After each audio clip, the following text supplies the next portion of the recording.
Hey guys, this is Quarter Paint with a video series on painting a better orc face. So let me explain why I'm doing this video series.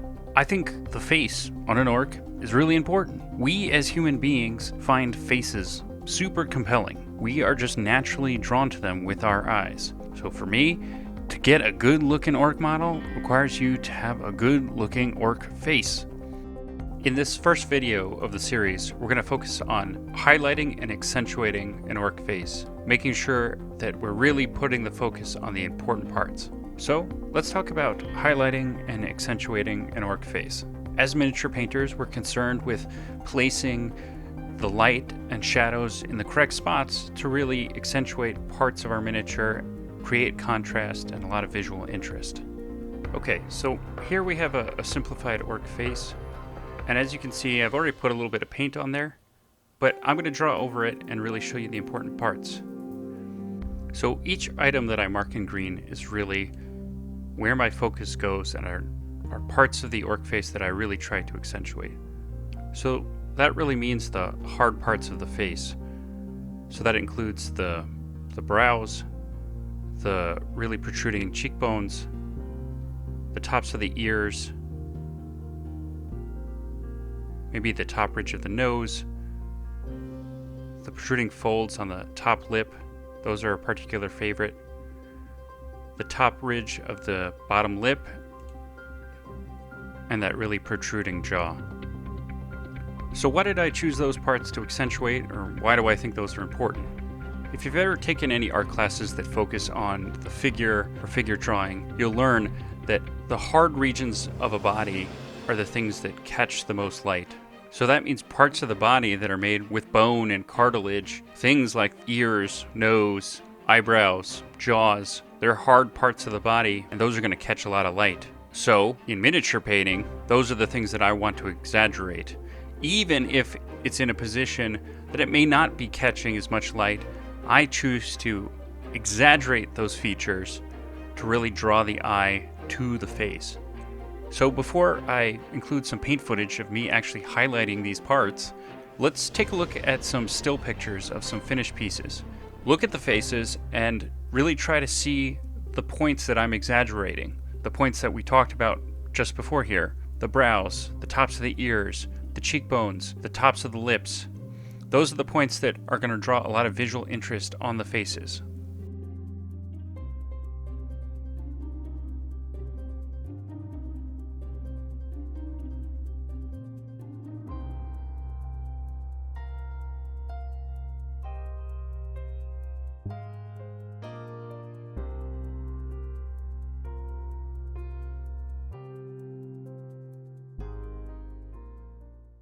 So I know you guys are saying, hey, let's actually see something get painted. So this is the head we're going to work on today. You can see I've punched up all the highlights in those regions we're talking about. Looks a little uninteresting as is, but in the next shot here, you can see with the details added in, it really punches up things quite a bit.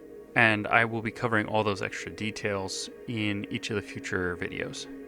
Okay, you can see all the base colors are laid in. I used an airbrush for most of that. How that's all done can actually be found in my How to Paint Orc Skin tutorial here on YouTube. Airbrushing in base colors is not required. Everything I present in these videos can be done with a brush. Okay, important note for the palette itself. I'm not going to get too deep into the actual colors being used because that's not quite as important. What's really important is you can see I have a highlight, midtone, and shadow. Those three tones can be manipulated, mixed together, lightened, darkened, and working from those three allows me to kind of move up and down in value on the face and really work to punch up those parts that we've been talking about this whole video.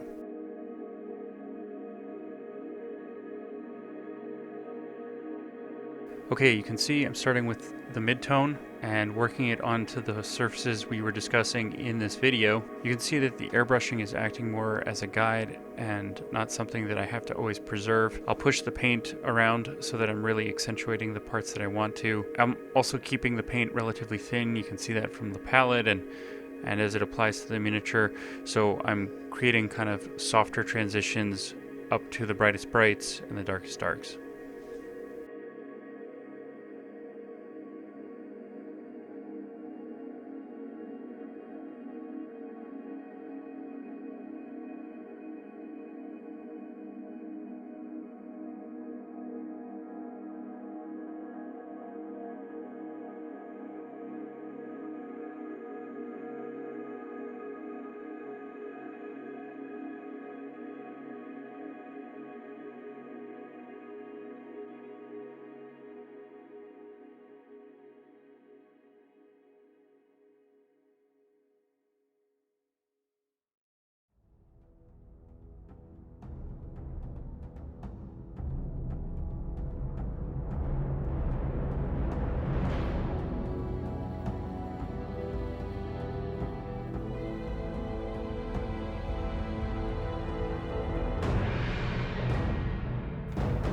Okay, so now pulling in some of the highlight.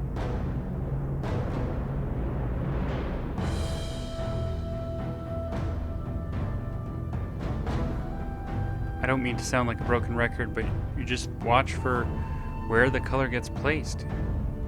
That's why I really made this video is I just think it's so important to accentuate certain parts of the face, and as it builds up slowly, it really starts to pop.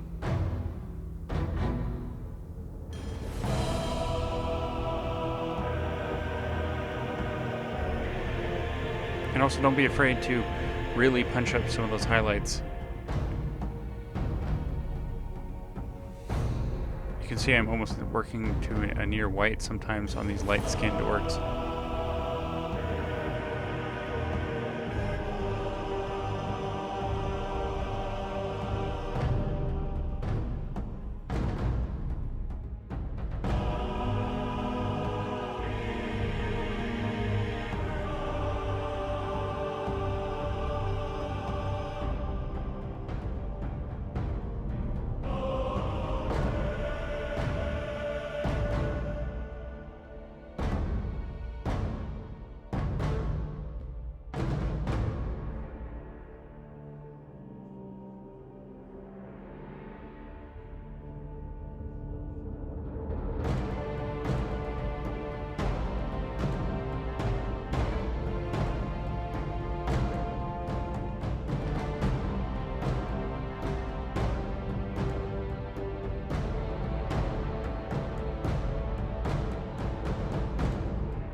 Alright, so there you have it for the first part of the series. You can see the result after that paint session, really pulling out those highlights in those key points. Study that orc face and look for those hard parts that you can accentuate on your next miniature.